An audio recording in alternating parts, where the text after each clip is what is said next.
Welcome back to Dance Studio Advertising. In this podcast, we talk about how to make the most out of the final 3 months of the year to set yourself up for a strong January enrollment. Want more students in your dance studio? Then you're in the right place. This is Dance Studio Advertising, the only podcast committed to helping you attract, convert, and retain more students fast. So grab a notebook, get your pen, and let's get into it. Hey, Bryce, you know what I'm thinking about today? I do not. I'm thinking about holiday marketing. Holiday marketing. already? It's the beginning of Already. October. This is the time. I mean, honestly, this is probably a late time to record this, but that is what's on my mind today because I think there's a lot to dissect here of what do I market? How do I market? Black Friday is coming up. We got holidays coming up, gifts to give. What do I do in my marketing? Do I discount? What do I do? And I think that's a big question that comes up at this time of year. And that's why it's on my mind. I want to shed some light. This is a big one too, because we're also entering that time of year. And I mean, it's right around the corner, really. January becomes the Wild West in our world, where suddenly there's a lot of things to consider all at once. And so as early as we can get started with this, I think it's probably going to be beneficial to our listeners. So Totally. What specifically do you want to get into today? Yeah, so I think number one, I want to get into right now using remarketing. I think so. Just in general, this quarter tends to get very expensive with advertising costs because if you think about everyone wants to get customers buying holiday gifts and this and Halloween and all this and that, there's big companies with deep pockets who put a lot into advertising to get the attention of people just to buy. And so generally it usually becomes one of the most expensive times of years to advertise. And as small business owners, you tend to kind of feel the squeeze first because you got smaller budgets. And just to clarify that, for if you're sitting and listening and you're thinking, well, how does Walmart selling whatever the cool toy is this year affect me? Well, keep in mind that all advertising, it doesn't matter if it's Facebook, Instagram, Google, if it's Yelp, if you're on Nextdoor, it doesn't matter where you happen to be advertising. It's all an auction.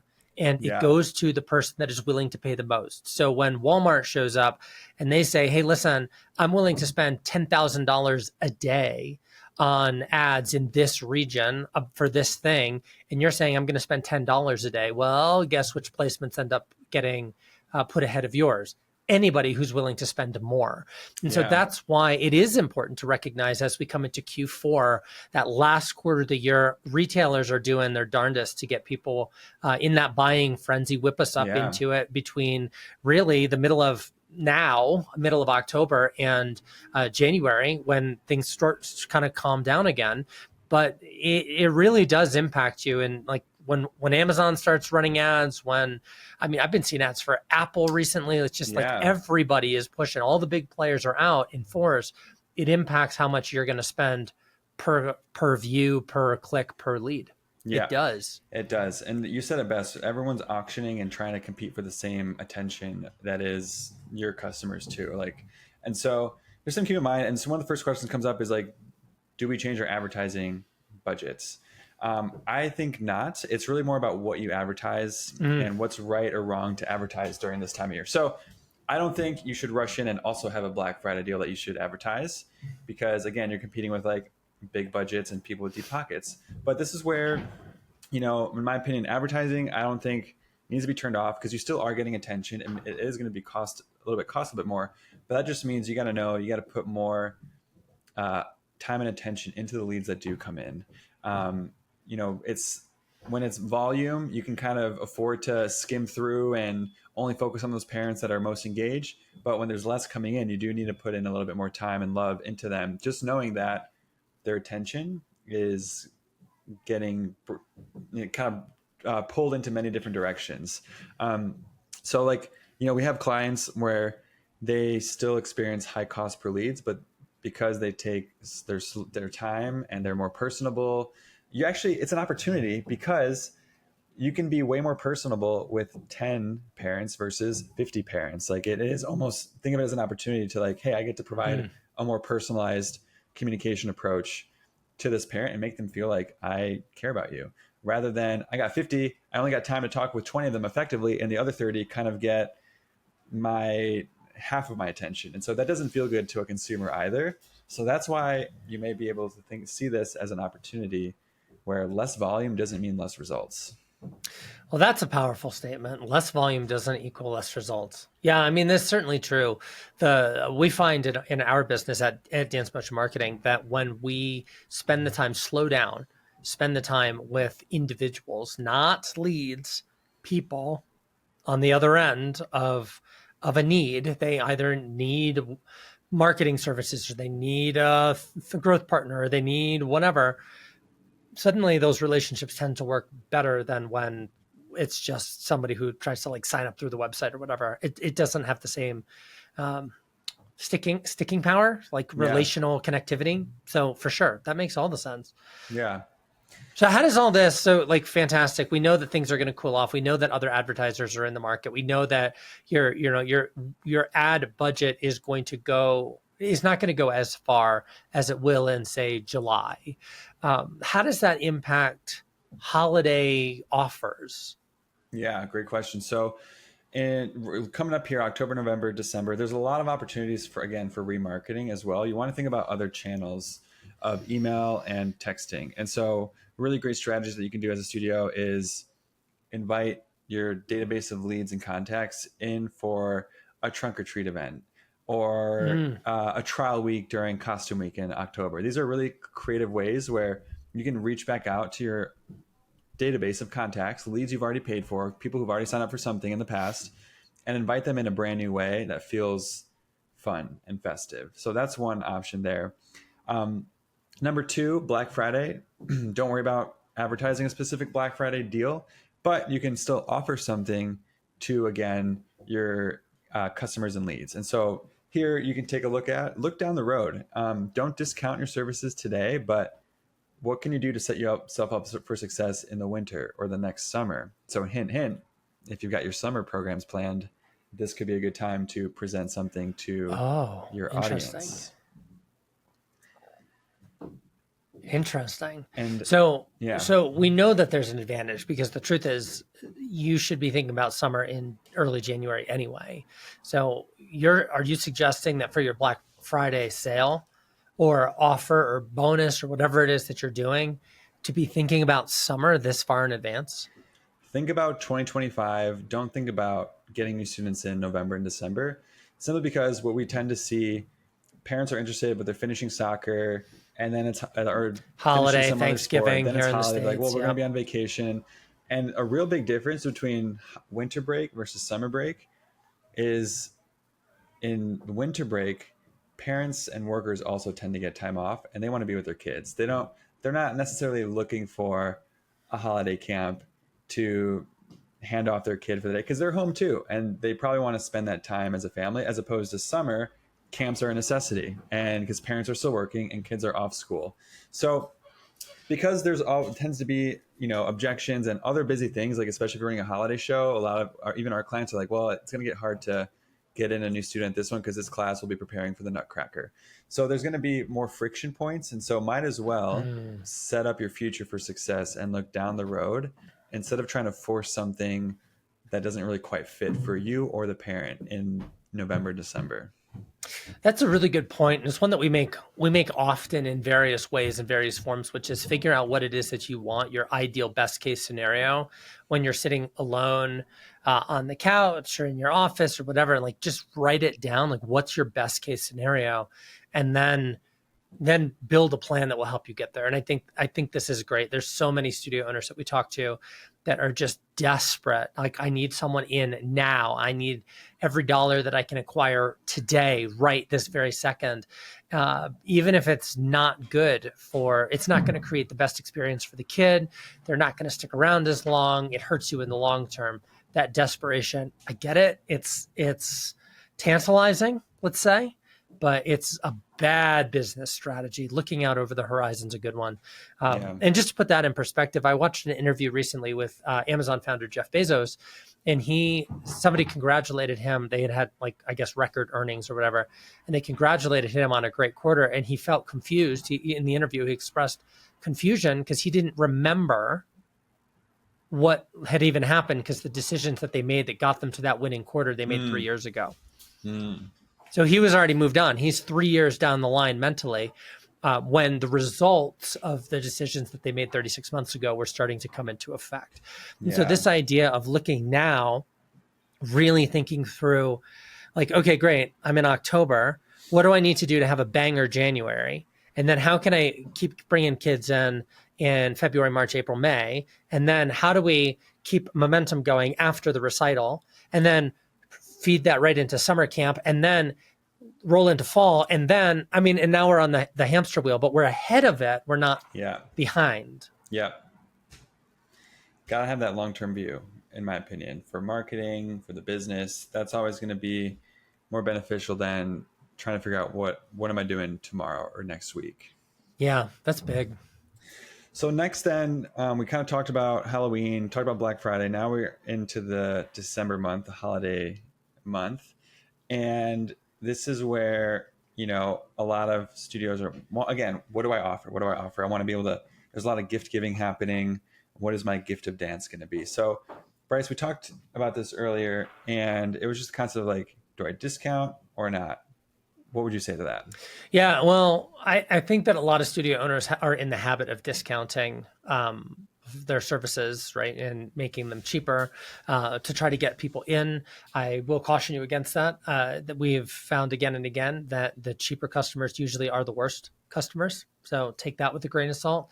But what we've seen work really, really well is instead of discounting to try to make your offer more appealing, add value to make it more appealing. And this is an interesting flip side because you can actually ask for more in terms of revenue if you create perceived value. And ultimately, value is not determined by, and this is important, by you, it's determined by your customer. And so I remember we did a campaign years ago, and it was a free trial campaign.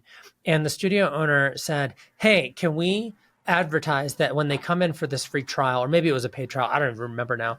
But they came in and said, can we also advertise that they get a free tutu with it? And I remember thinking, that's super dumb. It's not going to work. Like, you're just wasting time. You're wasting money. Don't bother. And boy, was I wrong. Like, it really worked. And we've seen that time and again, where instead of saying, come on in, registration's usually $100 for, it's $100 a month. Instead of saying, now it's 50, Black Friday, put together a package that says, hey, come and get 6 weeks of dance for $150 and a tutu. And the truth is, you're making exactly the amount of money that you would be making if they just signed up for 6 weeks of dance. But because you're packaging it, you're bundling it, it feels special, feels different, feels like a real offer. Yeah. And it's a fun thing to play with because, you don't have to discount, and to the parent, it still is perceived as more valuable. And so they're willing to open their wallets a little bit more and get something that looks more valuable to them rather than a freebie or a slash discount. So we're big proponents in adding value, bundling things together because you get to command higher prices. And these are the kind of things that we recommend advertising during the holiday time to then again set you up for a January enrollment. Just because, parents are always going to really hesitate on their decision making with everything that's going on in November, December. And so your focus should really be on getting a strong push of new students starting in January. Yeah, and keep in mind that if you're in the United States and you're listening to this, there are other factors too. The main one being that it's an election year. So people already are going to be more judicious with their spending in November as we get ready for holidays and leading up to, the Christmas holidays. But here we also have an election year, and the data is very clear. People are just sitting on the sidelines, pinching their pennies, waiting to see who becomes president. And I mean, it's just one of those, it is really, truly one of those things that you want to be setting yourself up well. We have, January can be a huge enrollment month for dance studios. I think a lot of studios discount that. They look at September and they think, oh, if I didn't get them, whoever I have in September is who I have for the year. And objectively, I can tell you that's not true. People are always looking for kids programming. They're looking in September, yes, for sure. They're looking in October, yes. They're looking in January. They're looking in April. And so finding a way to say yes to those kids all year round is going to be huge. But that's specifically true of January. It is the second highest enrollment month behind September, and it's something to keep your eye on. Yeah, absolutely. So that's kind of our big picture view of marketing as in these last quarter of the year. So just to kind of recap what we've talked about so far is just know that generally advertising dollars don't go as far. So really focus your effort on remarketing, doing a lot of internal event-based things, Halloween costume weeks, and really focus on a lot of the offers that you can put together during the holidays and Black Friday via remarketing. So SMS, email, and social media set you up for success for January. That's going to be probably going to help you get through these months and feel like you can still continue momentum when the channels that did get you momentum before slow down a little bit. So hopefully these ideas help you out. Bryce, any final thoughts as we wrap up the talks just around Q4? I don't know if I have, any questions or any other topics to discuss, but there is this one idea of, and this could be its own episode, to be honest, but managing your emotions and expectations when you come into these slower periods. I'll just share. And I mean, again, I talk to probably 400 studio owners a year, and there is right now in the kind of the dance world a sense of despair, for lack of a better word, just a general hopelessness that like nothing's working. I've tried it all and none of it's working. And I hear that a lot. And I'll just want to say something to all of our listeners, and please hear this in love. Your mindset determines your emotions. Like your thoughts determine your feelings determine your actions determine your outcomes. And so one of the things that we're seeing is in this season right now, even though things are cooling off for a lot of studio owners, some are spiraling down in terms of, the leads and turning leads into trials and trials into, some are spiraling up. And this has everything to do with mindset. And so if you're feeling down and depressed and discouraged and like everything's bad and everything's broken and you're hopeless, you are going to objectively, this is not like a thought, this like I can prove this to you with data, you will enroll less kids. You will have less trials. You will end up with less dancers. On the other hand, if you can keep your chin up and understand that this is the seasonality of the industry that you've chosen to work in, this is just how it goes. It comes and it goes. Big seasons, fast seasons, slow seasons, long drawn out seasons. It's just the industry. It will cycle back around. If you can keep your chin up about it, you will be the more attractive option to those leads and to those parents that are looking today for dance. And so I got a text message last night from one of our studios, and she's got 20 trials booked in the last like little under 2 weeks. And everybody, like there's other studios that are like, everything's bad, it's not working. Well, she's counting 20 trials as a huge win. We have other clients who are comparing it to July when they were getting 50 trials a month. And they're like, well, this is terrible, it's not working. Well, it's a matter of perspective, really. But that perspective is going to change your results in Q4. And you may not have control over the election. You may not have control over who's spending what on social media and what, ad costs are, but you have full control over your perspective and how you're showing up. Yeah. Great way to summarize this. That's all for today, folks. Good luck finishing out the rest of the year. We always wish the best for the dance studio owners in the industry. Like, you got this, and keep your chin up because January is a big opportunity and right around the corner. So start setting yourself up for success, and we'll see you next time.